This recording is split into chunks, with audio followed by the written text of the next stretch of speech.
Assalamu alaikum wa rahmatullahi wa barakatuh. Bienvenue sur l'Arche de la foi, l'espace où la lumière d'Allah illumine les profondeurs de notre âme.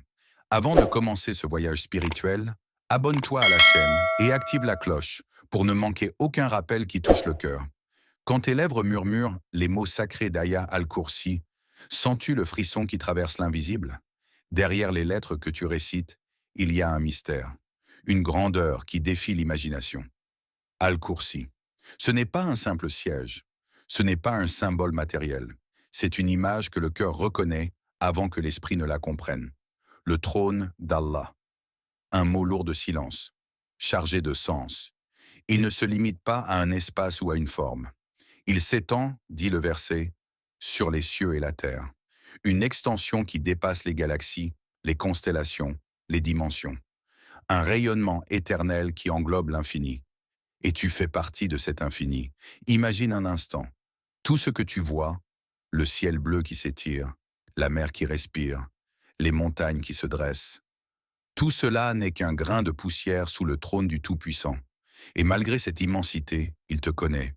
Toi, petit être humain, toi dont le cœur bat parfois d'angoisse, parfois d'espoir, il te voit. Son trône s'étend sur les cieux et la terre, et leur garde ne lui coûte aucune peine. Sourate Al-Baqarah 2255. Il garde, il entoure, il maintient, sans effort. Pas parce qu'il doit le faire, mais parce que sa nature est telle, parfaite, souveraine, absolue. Tout ce que tu redoutes est déjà contenu sous son contrôle. Tout ce que tu espères est déjà inscrit dans le registre de sa sagesse.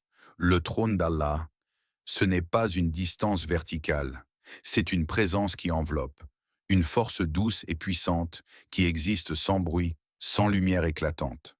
Un pouvoir invisible, mais plus réel que tout ce que tu peux toucher.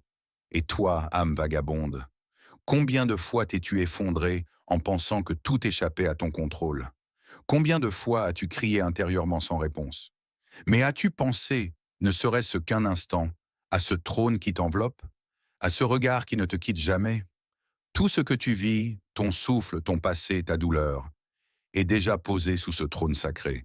Il n'y a rien d'anodin dans le fait que ce verset soit le plus puissant du Coran, car il ne te parle pas seulement d'Allah, il te rappelle ta place dans sa création, une place fragile mais honorée, une place vulnérable mais protégée.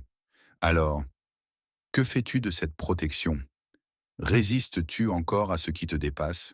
Ou es-tu prêt enfin à déposer tes luttes au pied du trône? Il était tard, les rues étaient vides, et l'écho de ses pas résonnait contre les murs sombres du quartier.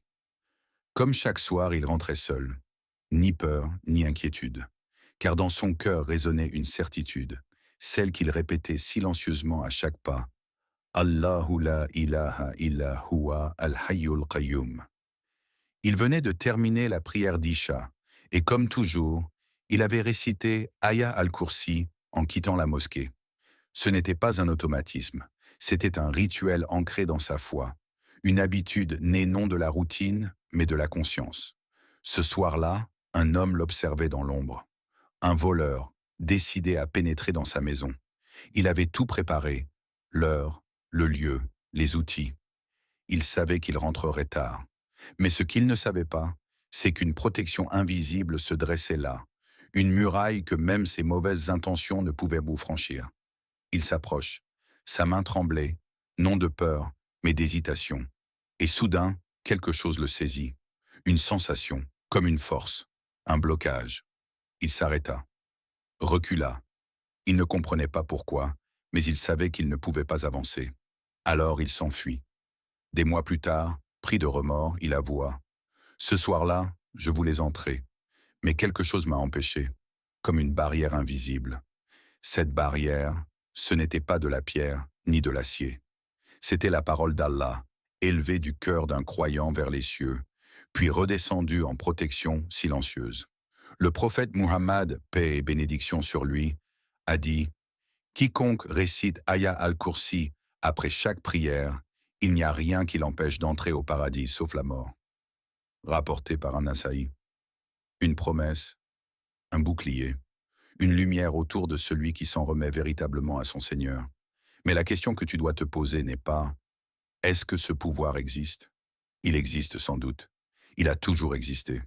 La vraie question est-ce que toi tu l'actives? Et dans un monde où tout meurt, n'est-ce pas un miracle que de pouvoir aimer quelqu'un qui ne meurt pas?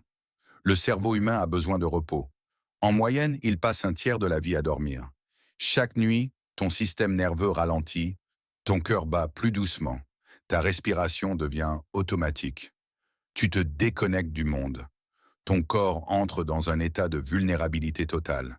Et pourtant, tu te réveilles, comme si de rien n'était. Pourquoi? Parce qu'un autre veille. Parce qu'il ne dort jamais. Parce qu'il ne connaît ni la fatigue, ni l'oubli, ni les limites biologiques qui t'enchaînent. Ni somnolence, ni sommeil ne le saisissent. Sourate al-Baqarah 2255. Ces mots ne sont pas une simple description. Ce sont des lois spirituelles qui défient de même les principes de la physique humaine. Quand toi, ton cortex préfrontal s'éteint et que ta mémoire fait pause, lui, il sait tout. Il voit tout. Il garde tout. Le sommeil est pour toi une nécessité biologique. Pour lui, l'éternel, c'est une notion qui n'a même pas de sens. Il n'a pas besoin de se reposer. Il n'a pas besoin de récupérer. Et plus encore, quand tu oublies de faire une prière, quand tu t'égares dans les heures perdues, quand ton cœur s'endort spirituellement, lui, il n'oublie pas. Il garde ton souffle. Il garde ton cœur qui bat. Il garde ton âme suspendue entre deux mondes, chaque nuit où tu t'endors. As-tu déjà pris conscience que ton sommeil est une forme de petite mort et que ton réveil, chaque matin, est un acte de miséricorde divine? Dans le Coran, Allah dit « C'est lui qui vous fait mourir la nuit, pendant votre sommeil, et qui sait ce que vous avez acquis dans la journée. » Sourate Al-An'am 660. Tu dors, mais lui te ressuscite chaque matin, sans que tu n'en sois pleinement conscient. Et si tu savais combien de fois, pendant que tu dormais, il t'a protégé d'un mal, guéri sans que tu ne t'en rendes compte, éloigné un danger que tu n'auras jamais connu. Le remercies-tu parfois pour ça? Pour cette veille invisible que tu ne mérites même pas, mais qu'il t'offre par amour? Pour ce pouvoir discret, mais constant, de sa surveillance parfaite, même quand tu es le plus fragile? La prochaine fois que tu poses ta tête sur l'oreiller, rappelle-toi que tu t'abandonnes à un monde d'ombre, mais que la lumière d'Allah ne s'éteint jamais. Tu marches chaque jour sur un sol que tu ne vois jamais vraiment. Tu inspires de l'air sans en saisir le mystère. Tu ressens des émotions, mais peux-tu les toucher? Et pourtant, tu les crois réelles. Pourquoi?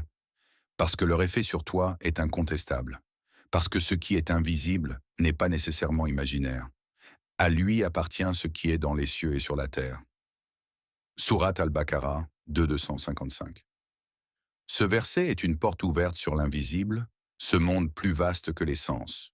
Un monde où les anges notent chaque action, où des forces spirituelles agissent sans bruit, où le destin se déroule selon une science que ni l'œil ni la main ne peuvent saisir. Tu vois le corps, mais l'âme, que devient-elle si tu ne la nourris pas? Tu vois la blessure physique. Mais qu'en est-il des fissures de l'esprit?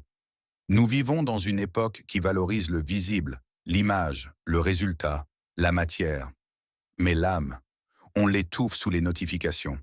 On l'oublie dans les distractions. On la prive de sa propre nourriture, le rappel d'Allah. Et pourtant, c'est l'invisible qui te tient debout. Un ange te protège alors que tu frôles l'accident. Un dua fait dans une nuit que tu as oublié modifie ton destin. Un verset récité sans trop y penser éloigne un malheur imminent. Mais combien d'entre nous réduisent un peu la réalité à ce que l'œil peut voir? Combien négligeant leur âme comme si elle n'était qu'un accessoire de la vie terrestre? C'est dans l'invisible que naît la paix, que se cache la miséricorde, que réside le véritable sens. As-tu déjà contemplé le ciel étoilé et senti que tu n'étais pas seul? As-tu déjà ressenti une force te retenir de commettre un mal? As-tu déjà pleuré sans savoir pourquoi, comme si ton âme se souvenait de quelque chose de plus grand que ce monde? Alors tu as effleuré l'invisible. Et si tu veux vraiment vivre, tu dois apprendre à ressentir ce que l'œil ne voit pas, écouter ce que l'oreille n'entend pas, et faire confiance à ce que ton cœur reconnaît, même sans preuve matérielle. Car dans l'univers d'Allah, l'invisible est souvent plus réel que tout ce que tu peux toucher. C'est étrange. Il y a des versets que tu lis avec les yeux et d'autres que tu ressens avec l'âme. Ayat al-Kursi fait partie de cela. Des frères et des sœurs du monde entier témoignent. Quand je la récite, mon cœur ralentit. Je ressens une sécurité que je ne m'explique pas. C'est comme si une lumière m'entourait. Un jeune homme racontait: j'étais au bord du gouffre. Trop de stress, trop de peur. Une nuit, j'ai récité Aya al-Kursi, pas comme un robot, mais avec mes larmes. Et depuis, je ne suis plus le même. Ce n'est pas une simple phrase sacrée, c'est un refuge. Un code sacré qui parle à une partie de toi que même toi, tu comprends à peine. Pourquoi ton cœur s'apaise quand tu l'écoutes? Pourquoi tes pensées se taisent, juste un instant, quand ta langue la récite? C'est parce que l'âme reconnaît le divin. Elle sait que ces mots ne sont pas d'ici, qu'ils viennent d'un lieu au-delà du temps et de l'espace. Allah dit dans le Coran: « Et nous faisons descendre du Coran ce qui est une guérison et une miséricorde pour les croyants. » Sourate Al-Isra 17-82. Guérison, miséricorde, des mots invisibles, mais un effet bien réel. Peut-être que tu n'as jamais su pourquoi tu te sentais mieux après l'avoir récité. Peut-être que tu l'as récité des dizaines de fois, sans jamais la vivre. Et si, juste une fois, tu t'arrêtais, si tu l'as récité lentement, mot après mot, comme une conversation intime avec celui qui te voit même quand tu ne te vois plus, et si tu laissais chaque mot toucher ton âme, pas seulement tes lèvres, laisse tomber les distractions, ferme les yeux, respire et récite Allahu la ilaha illa huwal hayyul qayyum. Tu verras, ce n'est pas juste une récitation, c'est un retour à la maison. Il existe, dans les profondeurs du Coran, des versets que la terre elle-même n'était pas prête à porter. Des mots si puissants que même les cieux ont frissonné lors de leur révélation.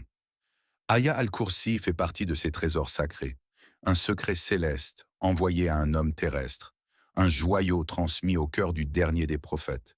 Le messager d'Allah, paix sur lui, a dit: « Ô Abu Mandir, sais-tu quel verset du livre d'Allah est le plus grand ?» Il répondit: « Allah, point de divinité à part lui, le vivant, celui qui subsiste par lui-même. » Le prophète, paix sur lui, posa sa main sur sa poitrine et dit: « Félicitations pour cette science, ô Abu Mundir », rapporté par Muslim. Ce n'est pas une simple parole révélée, c'est le plus grand verset du Coran. Un verset qui a été descendu avec une lumière particulière, entouré d'anges, protégé par le secret des cieux. Les récits disent que lorsqu'il a été révélé, les portes du ciel se sont ouvertes et aucun autre verset n'a été accueilli ainsi. Un verset à part, comme si Allah l'avait destiné à protéger les cœurs de ceux qui le cherchent dans l'invisible. Mais aujourd'hui, combien le connaissent par cœur? Et combien l'ont réellement gravé dans leur cœur? Ce verset est une clé mystique, une protection contre les souffles de l'ombre, une lumière qui brûle les ténèbres de l'ignorance. Mais si tu le récites sans le comprendre, si tu le chantes sans le vivre, alors tu tiens la clé, sans jamais ouvrir la porte. Et toi, ce secret venu des cieux, est-il dans ta poche ou dans ton âme? Quand tu récites « Allahu la ilaha illa huwa », est-ce une routine ou est-ce un rappel que ton âme reconnaît depuis toujours? Il est temps d'arrêter de réciter mécaniquement. Il est temps de ressentir, car ce verset ne t'a pas été confié par hasard. Il t'a été confié pour t'élever. Le prophète Mohammed, paix sur lui, a dit: « Celui qui récite Aya al-Kursi avant de dormir, un gardien d'Allah veillera sur lui et aucun démon ne s'approchera jusqu'au matin. » Rapporté par Al-Bukhari. Chaque nuit, lorsque le silence enveloppe ton monde, combien d'entre nous se laissent endormir sans protection? Combien chaque soir ouvrent la porte à Shaitan sans même le savoir? Ce n'est pas une simple tradition ou une coutume, c'est un acte de foi, un acte puissant, un bouclier invisible pourtant réel, un gardien qui t'accompagne dans les ténèbres de la nuit. Tu as dans tes mains une dernière barrière contre les tentations de l'ombre, une protection divine que beaucoup ignorent ou négligent. Tu sais ce qui est effrayant? Ce n'est pas la nuit elle-même, c'est le vide spirituel dans lequel on s'endort, vulnérable à chaque souffle du mal. Les forces invisibles qui tournent autour de toi, les murmures subtils de Shaitan qui attendent que tu lâches ta garde pour frapper. Mais toi, tu peux choisir de t'endormir protégé, de revendiquer cette protection chaque nuit. cette arme spirituelle que Allah t'a donnée?